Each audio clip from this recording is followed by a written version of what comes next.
Attorney Rufil Fernandez Banyok. Attorney Rufil Fernandez Banyok. Straight to the point.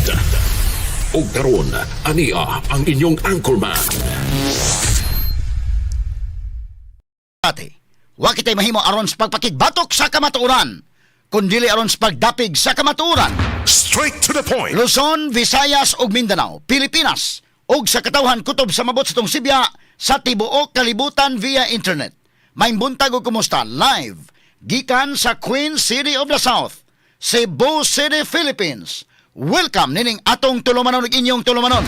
Straight to the point. Inigya po niyo boss ang alagad sa kahanginan kasamang Rufil Fernandez Banyo.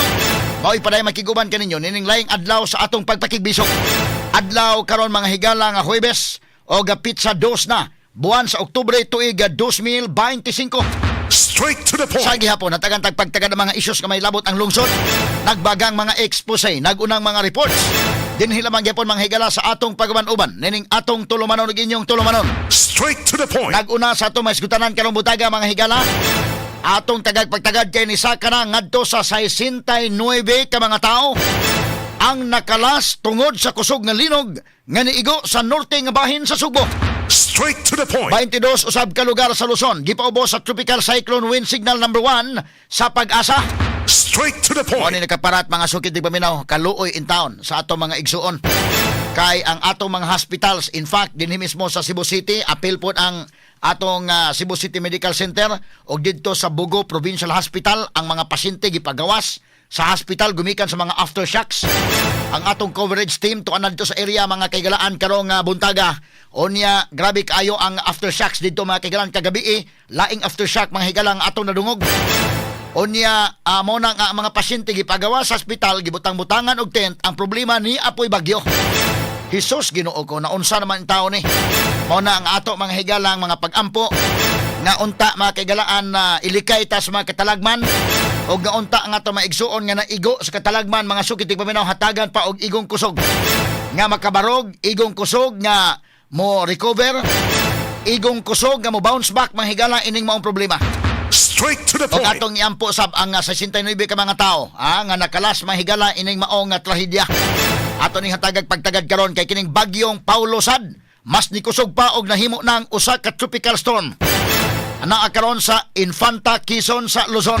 Straight to the Oni point. ang dakong problema kay nagtent na ang atong mga pasyente gipagawa sa hospital, nagtent na lang ang problema mo uwan pod mga higala, pastilan. Mao ni ang dako mga kigalaang challenge usab, no? Og ato mga higalang mga hinabang, importante kayo padayon ta des DYHP RMN Cebu sa pagdawat sa inyo mga hinabang.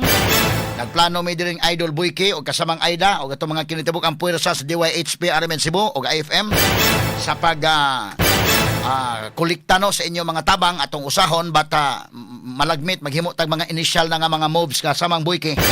Niining sitwasyon karon kay to atong mga reporters dito kagabi ako na istorya mga higala na mauli atong news team diri gabi bidda. Dili malalim ang ilang mga panginahanglan dito mga sukit paminaw. Ako yung na meeting diri ang atong news team aron nga ato may bawan may galaon say sakwan gyud no.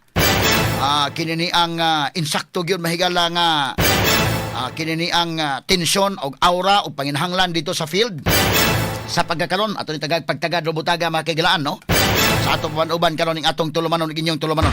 Straight to the point. Og unya sa pikas bahin mga higala, Vice Presidente Sara Duterte naabot sa lungsod sa Medellin kagabi aron personal nga mosusi sa epekto sa linog didto sa amihanang Sugbo. Straight to the point. Samtang karong buntag si Presidente Bongbong Marcos Jr. moabot sab sa dakbayan sa Bugo aron susihon ang uban pang mga biktima sa linog. Straight to the point. Unang nimando si Marcos og dinali ang paghatod og mga tabang alang sa mga naigo sa linog. Straight to the point. Tibuok lalawigan sa Sugbo ubos na sa state of calamity. Subay sa dakong danyos o dakong kadaot.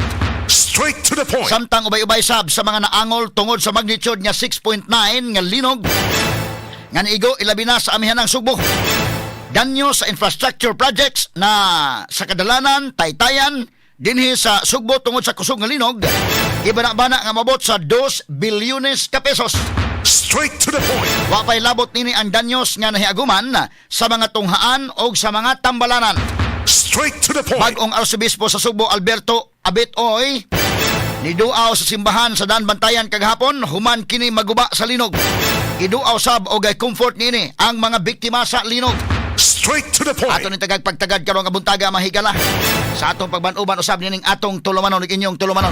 Straight to the point. Malagmit kasamang buyki karon, salamat kayo sa mga listeners, dali mong mitubag.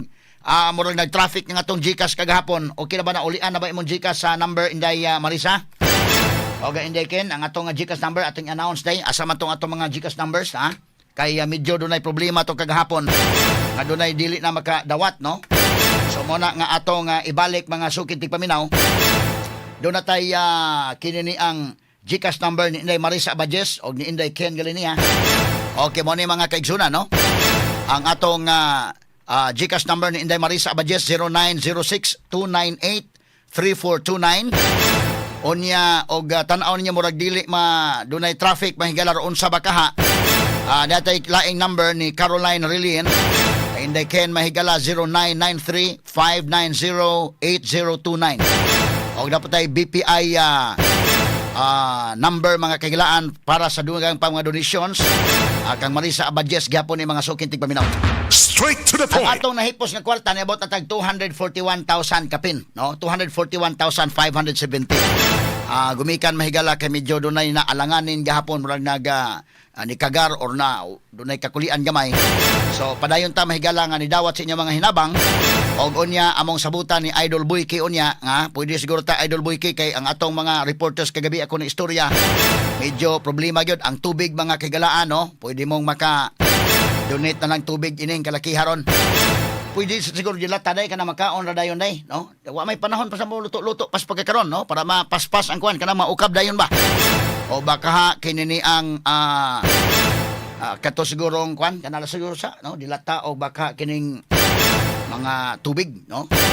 O so ato ni tagag pagtagad mahigala kato inyong gi-donate sad nga mga hinabang nga cash, amo sa nang gi-appreciate aron nga ato mapalit mahigala. No, og mada na to dito nga hinabang. Okay, sa atong tagag pagtagad kini karon sa pagban-uban usab nining atong tulumanon ug inyong tulumanon. Straight to the point. Samtang sa dugang mga balita atong mga kaubanan to na karon mahigala sa area. Alang sa itong mga reports, stay tuned lang mo sa itong Sibianan DYHP o IFM kay kumplitong pwersa sa DYHP o IFM to na karon mga kagilan alang sa dugang pa nga paghatag o coverage. Dugang paghulagway sa mga panghitabo dito sa maong lugar. Straight to the point. Samtang sa kauluhan o ubang bahin sa nasod, ang Independent Commission for Infrastructure musumon nila ni kanhi Kongresista Saldico, kanhi Speaker Martin Romualdez o Senador Mark Villar subay sa nagpadayong investigasyon sa anomalusong flood control projects. Straight to the point. Samtang Senator Francis Chis Escudero ipasumon sa Kumilik subay sa nadawat nini nga campaign donation gikan sa usa ka kontraktor. Straight to the point. Sa laing bahin, Senado ni uyo na sa resolusyon nga mag-awhag sa International Criminal Court nga itugot ang house arrest alang ni kanhi Presidente Rodrigo Duterte. Kiniguban pang mga iskutanan niyo mabati exclusive over DYHP RMN Cebu 612 sa dial sa inyong mga radyo sa 93.9 IFM. Sa serbisyo publiko, maaasahan mo mga balita'y detalyado at